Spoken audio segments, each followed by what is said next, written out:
Ciao bella. This is Gabby, and this will be the first of our live, well, it's not live, recorded Facebook interviews with all the people we always hear on the radio around town to keep us posted because there is so much going on that we want to keep you updated all the time. Ladies, Ryan, you're the only guy. You're first. Introduce yourself. I'm part of the ladies too. That's fine. Hi, Ryan Fletter here. Man.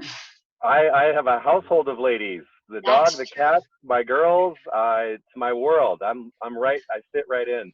And you are the owner. I'm Ryan Fletter.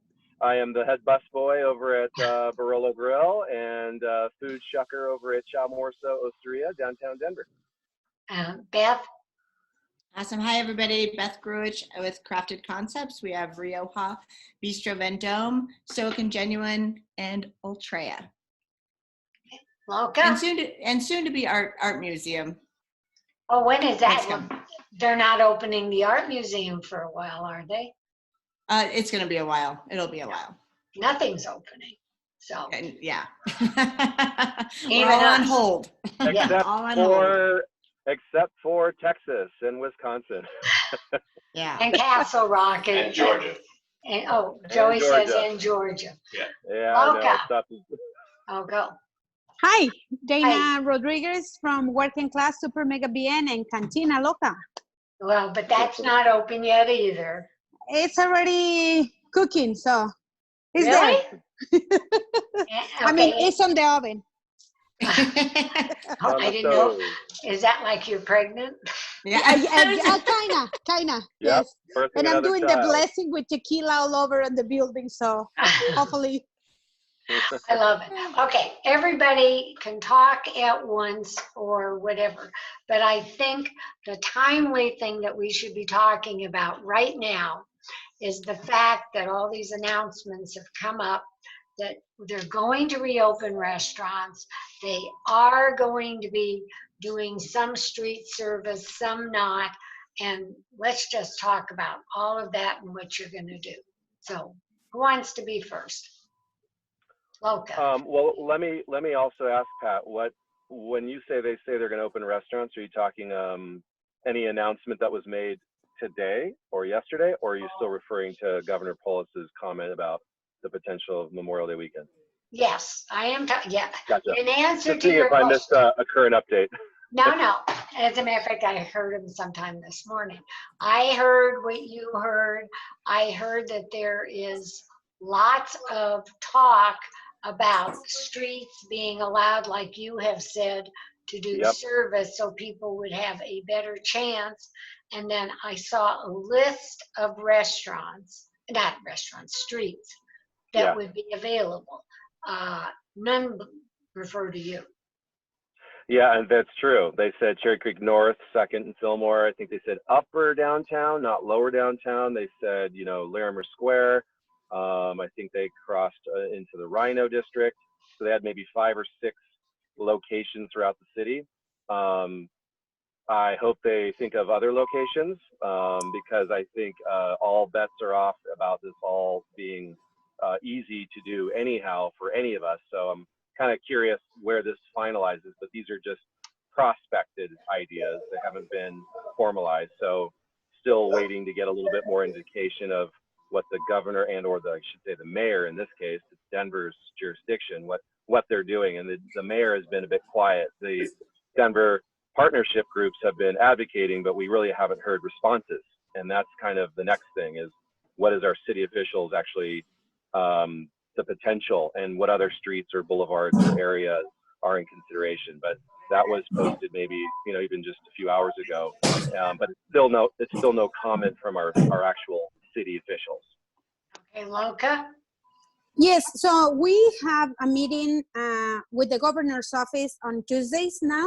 This week, last week it was Caroline from Annette, it was Bobby Stuckey, and a bunch of group of people that one thing that we all asking is that we need a better guidelines. We don't have a guide about what's going to happen, first of all, The second part is that it's going to affect restaurants in a different way. You know, Ryan, and the last meeting we have with Gabby on the podcast, we talk about dining al fresco, right? So one of the things that I mentioned on Tuesday on that meeting is like dining at Larimer Square is amazing, right? Outside. Not so much on Rhino when I have a lot of campers on the sidewalks in front of working class. So the rules that they working on, and that's one thing that I was asking the governor, I say, you guys need to work with us, because as much as they don't know shit, we don't know shit. We try to make things work every day and find new things, and it's challenging every day.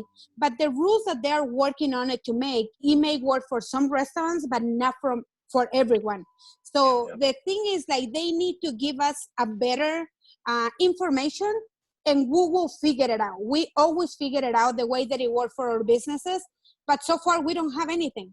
And that's one thing that I say, I don't know if I'm wasting my time telling you what I need, and at the end of the day, they're gonna do whatever they want. I don't know.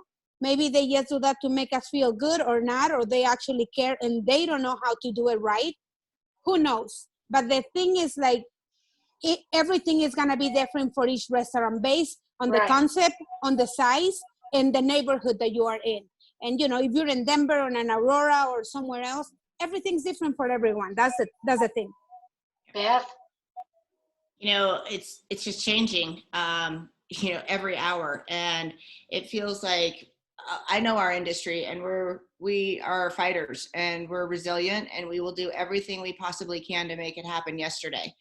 But without a roadmap of what we can and cannot do, and their mandates of shutdowns and, you know, this, that, and the other has been incredibly challenging. I agree there's not one size fits all, but this restaurant group has been boisterous. And between Colorado Restaurant Association and Eat Denver, small groups that are getting together with the mayor, Downtown Denver Partnership, we're rearing our heads. Our industry is on the line for this. And, you know, it seems so simple to think, well, we could open up some streets, have the social distancing in order, and we can all come together and make it work as much as possible. But there is no. Okay, let me jump in and just ask. Let's say all of you can get open. You know, please God, get open. How do you feel when you only have 5, the small working class Barolo of them, and then, but you only have a few tables because they're so separated?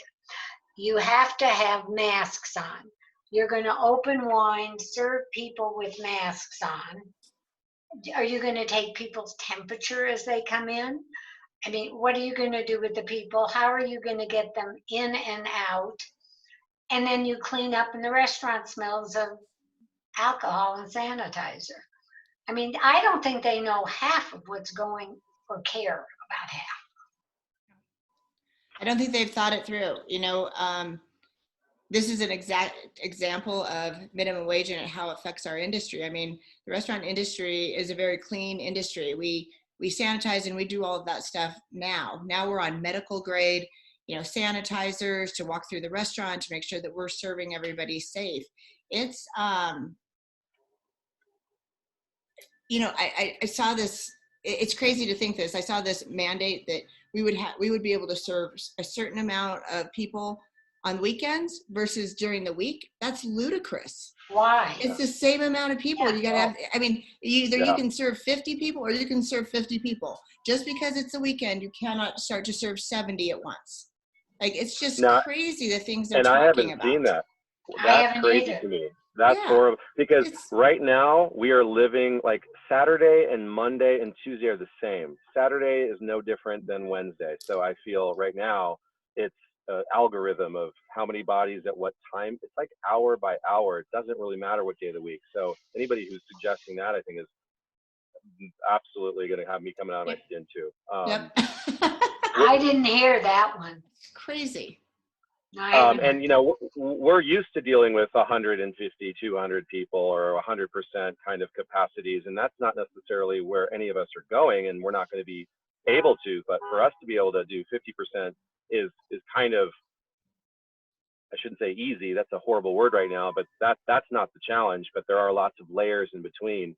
But can you make money enough to stay open on 50%? Well, with the bringing people back to work and or leaving them furloughed and or terminated, sure, I can have 3 people come in and work. Right.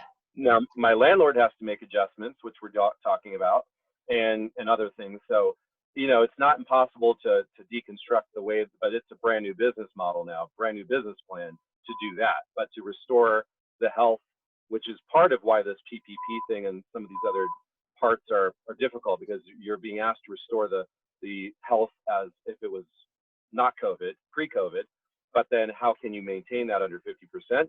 The only way you can do that is with other faucets going, much like, you know, Dana and I talking even the other day with, you know, having some to-go business, of course, and having some different, you know, breakfast and daytime work. And so you have to change your hours and change your, you know, takeout kits, and, you know, or you do a cooking online demonstration. How are you going to get your revenues back? You certainly can't do that at 50% and under the current conditions. You have to be thinking of other revenue streams. And then there is a possibility to restore to 100% if you've got new revenue streams, but that's new business plans. That's new. That's new. That's not old. So I think that everybody has to, you know, make the abandon what was the past, acknowledge the present, and start pivoting to the future, considering that's what we have to do, that's what they're asking us to do, but you can't change the conditions and tell everybody to make half as much money under the previous conditions. So it changes every single dynamic, from every single to-go package, what it costs, to how many people are fulfilling those orders to make a 50% number work under those conditions. So, and I know that we're all thinking about that here on this cast. Some people haven't even opened at all. They haven't attempted to take out. They aren't doing kits. So they're falling behind. And I'm very concerned about my colleagues who are not able to move. They're in analysis paralysis and they can't get off of their closure moment. That's going to make it even that much harder. I think a lot of places will close. I don't think all of them can reopen. I don't think half of them can. Yeah. Oh, go ahead. Another thing that I was, you know, what you're talking is perfect, Ryan, but I think one of the scary thing is just, even if we think that we're going to be open at 100% capacity, our revenues are going to be 60% of what we used to make. It's not that's the scary part. And the other one is like, yeah, we try to adapt to the present every day, and it's so hard to plan the future. You cannot even plan for next day. That's the biggest challenge right now. And I think at the end of the day is you find little things here and there to create revenues, to be ready when you be probably at 60% capacity to do it. I like to be, you know, working classes in a different spot than most of the restaurant because it's so tiny. I mean, my sign behind me, you probably can see it, is 40 people. So I'm not gonna invest more money that I don't have to build plastic bullshit in between tables to seat people and not make enough money. So I wanted to just keep it going, you know, the way that I'm doing deliveries and takeout right now. I don't know what that is. Beth, you wanted to say something. Sorry, I'm getting a lot of feedback. Sorry, there we go. Sorry. You know, it's just, it is thinking outside the box. There is no norm anymore. And whether it's you having to go to the drive-through at the bank to get money, and that taking now 2 hours out of your day, you know, thinking outside the box. Right now. Yeah, right? Exactly. I'm sitting in the parking lot of the bank. Yeah. Wait, tell them you're coming. Everything takes a little bit longer, and you know, we're doing the best we can. We're trying a new concept, the Flavor Dojo at Rioja for What's that? Basically Monday through Friday. And what is that? It's basically it's a quick service lunch. Come in, grab. There's 5 choices of bowls, which are awesome. They're all like grains and greens and really healthy, delicious. But really, it's a Monday through Friday, 11 to 2. We're trying to build another business at Rioja. Yeah, because otherwise, you know, we're not going to reopen for lunch right now at Rioja, because certainly Larimer Square is just now trickling back into business. but it is thinking outside the box. And, you know, hopefully the to-go business will continue, but there are a lot of people out there that are still very afraid to go out. I think anybody who doesn't have to go is off their mind when you reopen. Yep. I'm talking as a consumer and what my friends think. You know, Now, on the flip side, and Dana and I were talking about this last week too on our pod, I am horrified and slightly afraid of what I see in what we saw in Castle Rock is one thing, what we see in Greeley right now, or what we see in other parts of Colorado, that a lot of folks are just kind of pretending like nothing's happening and going back. And we just saw in Wisconsin yesterday or the day before that the bars were just packed and people were, you know, kind of kicking some of this to the side. And it makes me wonder, I'm definitely concerned about bringing people back in. I'm not entirely concerned that what the governor and mayor say is actually the only answer, because we as operators have some serious considerations when the doors reopen. What are the guests doing? How are they handling this spatial distancing? We're doing all of our part. We have gone through, you know, truckloads of rubber gloves and bandanas and masks, and we're going through all this process to get used to it a bit. But if all the guests, or a number of them, abandon this, and then some are doing it, some are not, it's going to make it very challenging for us to manage that on a daily basis. And, you know, most of us have four different masks in our bag ready to switch them out, and we're armed to do that. I don't know if all of our guests are thinking that way, because some are extremely polarized about this incident and this whole climate as well. So, you know, I'm sort of preparing ourselves for our own internal rules and styles and the pushback that could occur, much like you asked the question, are we going to take people's temperatures? Who's going to get mad about that? Some of my other colleagues with the grocery stores, like Pete Martik, said he got lots of hate mail and pushback from people who were just coming right in the store without a mask, and you have to kind of now do some disciplinary actions, and that makes it another enormous burden for us operators. And we don't even know what the scope of that is yet. When the floodgate opens, so to speak, how do we control that so that our environments aren't polluted? As Dana mentions, a very small environment, that's a challenge. I have a downtown environment. I have a Cherry Creek restaurant that has different obstacles and also a different temperature gauge, so to speak, from the clientele and the guests. Well, that's a whole nother can of worms to address that we aren't able to really address until those days arrive. Right, but in all fairness, the guy in Castle Rock didn't have him on the mask and said, everybody come in. I mean, he was just totally stupid.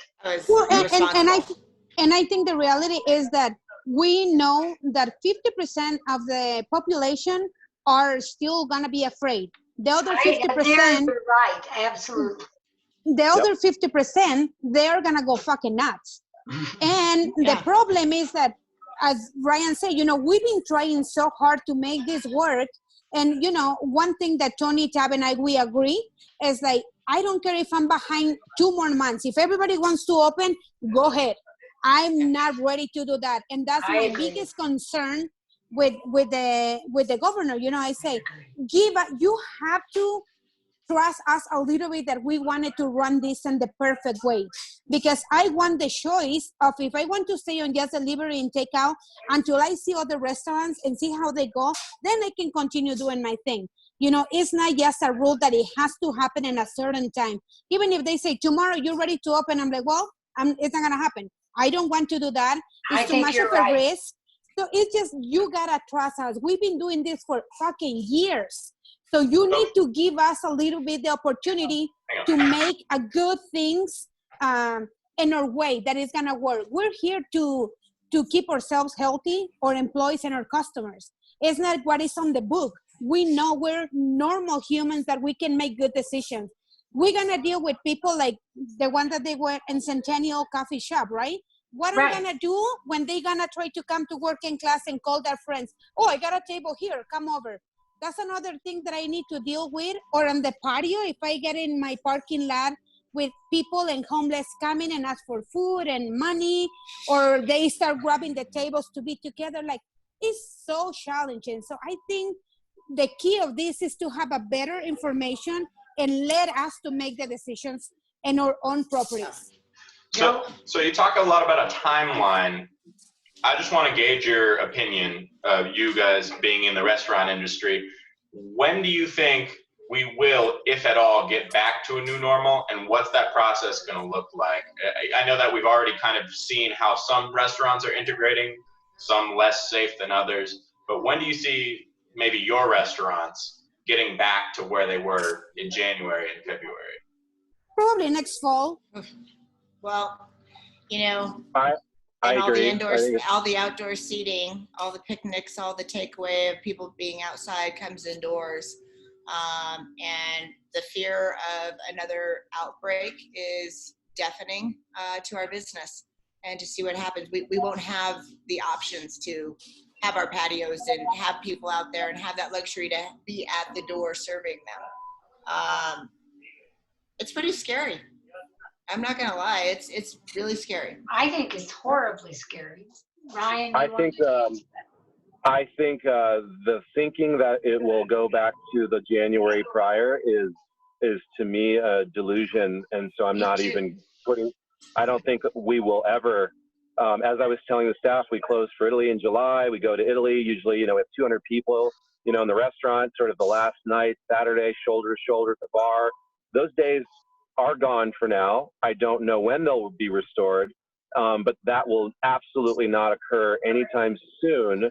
And some of it is medical, and some of it is, vaccines and all that is still ahead of us. So until those things are more developed, and testing obviously is the number one thing where you can test somebody who's sick or potentially and isolate them and continue to keep that burden down. Until those elements are in play, we are going to continue to have an obstacle course, just by the nature of just human beings being around each other. And then to get to the point where we were back before pre-COVID, I just think those days are gone. And if we're going to restore ourselves to the new day, we are going to need major assistance, all of us, whether it's the testing and all the other stuff, to get us to a point where we could even if they say 50% capacity, does that mean 50% will come in? Well, we don't even know if 50% will want to come in. That's just your capacity. That doesn't mean what the whole 50% will be banging down the door. And if they are, I'm concerned about that, because it demonstrates that we're dealing with another, a lack of maybe concern for that density. So like Dana mentioned, and much like Beth actually mentioned, which is important, we were and are one of the cleanest, most sanitized industries already before this. Now I think we've notched it up a couple 1,000%, whereas our other industries and other areas are bigger concerns potentially, the grocery stores and some of the stuff that, and they're working hard as well, but we're seeing some really unfortunate news about those industries, and the negative news that's attacking us about the potential of outbreaks in restaurants is not also good publicity for us who are under this major pressure. But many of us, I have 3 bags of rubber gloves in my car. I have a rubber glove on my phone in my hand right now. I have 4 masks. Then I have a whole arsenal of and thermostats and thermometers. And we didn't have all of that in our pockets everywhere all the time prior to COVID. But I believe that we're going to be much more safe and sanitized environment than anyone has been speculating about, because they're still using pre-COVID mentality, which is exactly what you're seeing when these gates open again, is that everyone's supporting that in a pre-COVID mentality. And that's why it's kind of horrific to us who are in a very post-COVID or present COVID mentality. And that's the big push and pull between how do we restore and where do we go, because we're dealing with a very bipolar, or call it juxtaposition, of those who want to participate in this and those who don't, those who want to pretend it did never happen or it's not real, those who say, it's no bigger than the flu, I don't believe in it.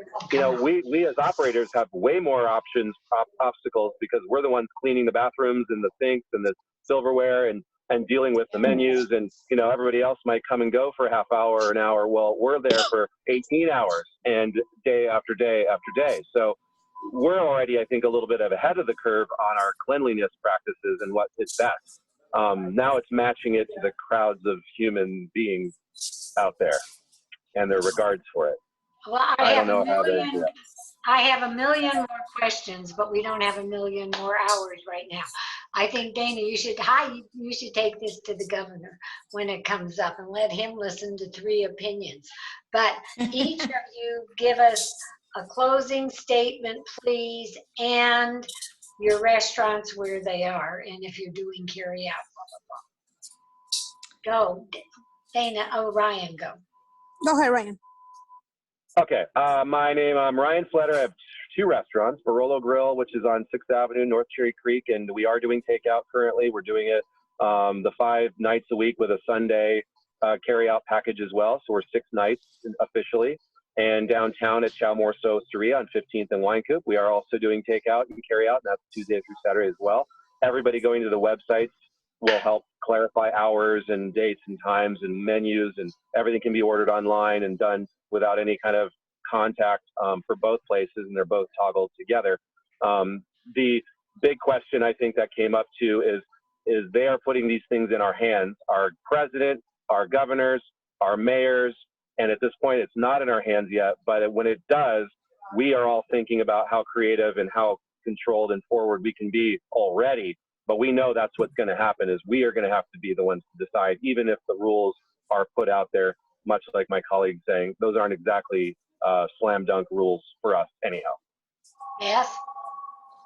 Beth? Well, just get out there and support local, get out and support your restaurants, whether it's takeout right now or picking it up curbside. We've got all of it available.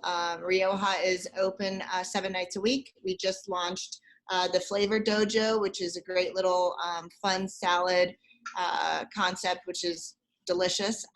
Bistro just launched their to-go menu Wednesday through Sunday. Ultreia is 7 nights a week, and Stoic will get rolling on Monday. So, you know, being patient with us, showing love to your restaurant people, showing love to each other. This is a time when we are all doing the best we can, and banding together and knowing that we may not all be on the same ship, but we are certainly in rocky waters right now together. So I think we're all together. Yeah. Loca. Hang in All there. right, Dana here, Working Class Super Mega PM. We combine our menus. We're open 7 days a week, 8 in the morning to 8 p.m. We have a lot of breakfast burritos every day, vegetarian options, meat options. We also do a lot of lunch boxes. You should do protein, your side, and your salad, and those are being pretty good these days. We doing a lot of drinks to go, and we try to be happy, exciting, healthy here. I think one good message that I want people to remember: support the small businesses. We're working really hard to keep our doors open for all of you guys and for ourselves. And every time you go to the store and you see there is no toilet paper, sanitizer, or now meats, don't complain when their price is going up, because we're not going to have any shit when we reopen. So keep an eye on everything and help us.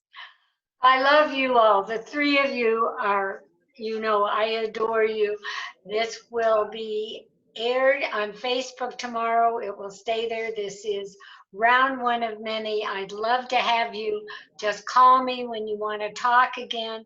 I have millions of questions. I love you all more than anything. And Dana, no commercials. You'll be happy. Yay! I love you guys. all. All right. Be well, and may we all get through this nightmare. Absolutely. Love you. And Joey Miller, you were the producer. I'm ending, so say goodbye. I have to stop the recording. Love you. Bye. Love you guys. Bye.